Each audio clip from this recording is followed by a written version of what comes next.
Hello, everyone. The learning today is in loving memory of Uncle Jeff and his father, Yaakov Zev ben Aretz Cohen Goldman. So it's amazing that we're talking about chinuch today because they were all great educators. In fact, my grandparents, had a deal between them that our grandfather Zaidi would be in charge of the chinuch of the children, taking them to cheder and all that, and our grandmother would be in charge of making sure that they had clean clothes and food, etc. So. That Rabbi Melamed is going to discuss who is actually obligated to mechanech, to educate the children, and also to rebuke them. So the verse that begins Igeret HaRamban, Nachmanides' letter to his son, starts with Shema beni musar avicha ve'al titosh Torah imecha, in Mishlei chapter 1 verse 8, Proverbs. And so here they translate thought of your father, but really it should be like rebuke, and Torah Timecha, the teachings of your mother.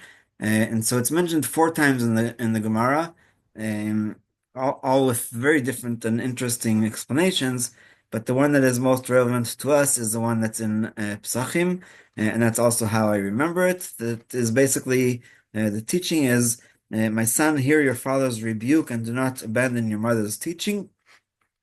In addition to adhering to one's father's rebuke, i.e., halacha and musar, one is also required to preserve his mother's teachings, i.e., ancestral customs. So, also in Chulin, it's mentioned the idea of customs, where if you have a custom of your family, and it goes down through the mother, because the mother is the one that has customs, in the kitchen and separating certain things or making sure that everything was kosher and edible.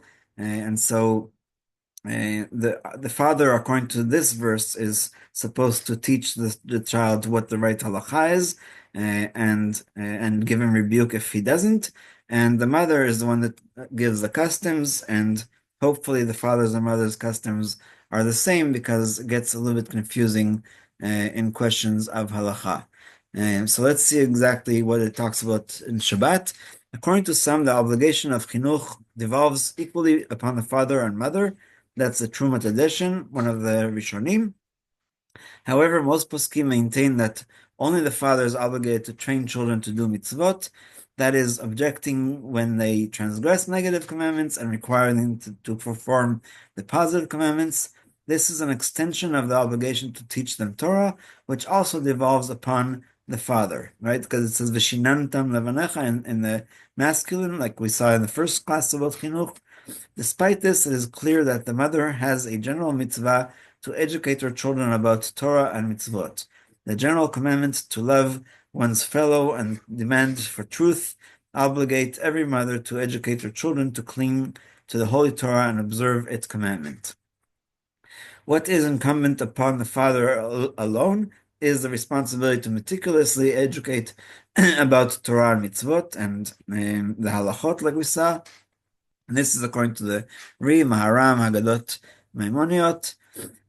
If no father is present, whether due to death or absence, then the mother is obligated to teach her children meticulously about the Torah and mitzvah observance. I don't think that we learned the halachot of Chanukah together, but that's where it also comes in very, very handy.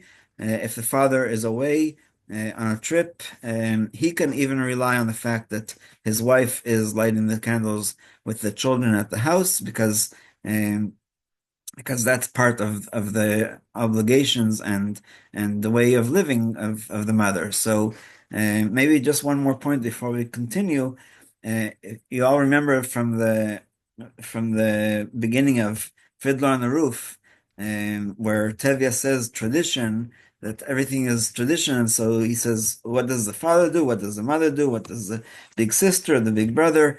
And so it's not only how it was said in Torah and in Proverbs, but also practical, that the mother was the one who told her children specific things about how to run a Jewish home, and how to keep kosher, and make sure that the kids' clothing are clean, etc.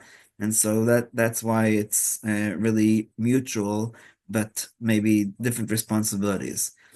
Thus, if a child who has reached the age of chinuch, about 6 or 7, like we said, but that's for general, is involved in a game and does not want to come to hear Kiddush or Avdallah or recite Birkat Hamazon, the father must insist so as to educate him properly. However, the mother may occasionally ignore such breaches in order to maintain a pleasant atmosphere in the home. If the father has passed away or is absent, the mother must take his place, and insist that her children become habituated to keeping the mitzvot. And that's another very sad situation, but very clear that that is the halacha. When parents neglect to educate their children and do not stop them from violating Torah law, the local Beit Din or public representatives who are responsible for local education must admonish the father. They don't have the right to admonish the child. They first have to start with the father, and also what we say how. It takes a village to raise a child. However, if the parents are negligent in educating their children about rabbinic obligations, there is no need to admonish the father. Um, and so it's very unfortunate, but we can't do anything about it. It's not our responsibility to, with the parents being alive and present, to educate them against their parents' wishes. The poskim disagree regarding what an adult must do if he sees someone else's child of educable age, chinuch,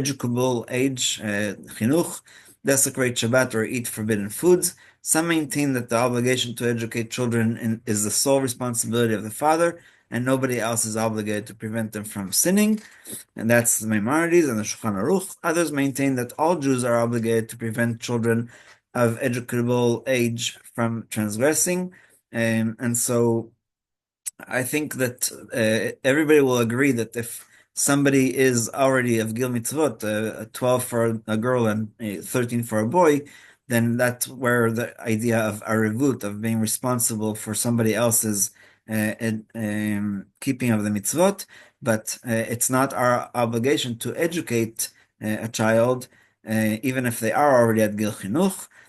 Also, most people don't know the children that well, like their parents do, and they might say, "Oh, he's already 8 years old, so for sure he knows what we're talking about." But maybe not, because maybe they're a little slow, or their parents didn't start on time, or something like that. And so I think that the Rambam and Shulchan Aruch are more correct in this way. Practically speaking, several Achronim rule that if an adult sees any child transgressing a Torah prohibition, such as turning on a light or washing their clothes on Shabbat, or eating foods that are prohibited, he must stop them. However, if one sees a child transgressing a rabbinic prohibition, such as eating chicken with milk or playing with muktzah items on Shabbat, they do not need to stop the children. It would seem that if a minor repeatedly transgresses the same prohibition, even if it is rabbinic, it is proper to inform the parents. Again, not interfering in their education, but just talking to the parents about it. And if a minor is in danger of harming someone or damaging property, one must stop them in order to prevent the harm or damage, just like we are allowed to say Lashon Hara in order to prevent loss. This law is derived from the mitzvah to return a lost object to its owner. If you see your fellow's ox or sheep gone astray, do not ignore it. Restore it to him. That was in last week's parsha. If there is a mitzvah to return one another's lost item, there is certainly a mitzvah to prevent damage to their property. Similarly, we are told, do not stand idly by the blood of your neighbor. That's when it's actually in danger. So if a child is digging a hole in a public property or something like that, or creating something that people might trip on, even throwing a banana peel, for example. According to the sages, the mitzvah of saving someone's property is included in this mitzvah. And last, we must stress that the mitzvah of chinuch must be done in such a way that the child will be receptive. Therefore, one should not force a child to begin keeping all the mitzvot at once and saying all the prayers properly at the age of 6 or 7. A child's early years are meant to allow them to get used to praying and keeping the mitzvot.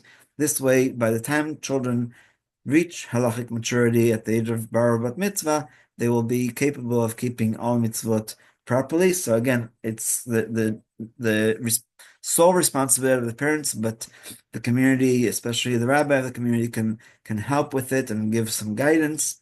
And let me stop sharing, but I do want to share a story.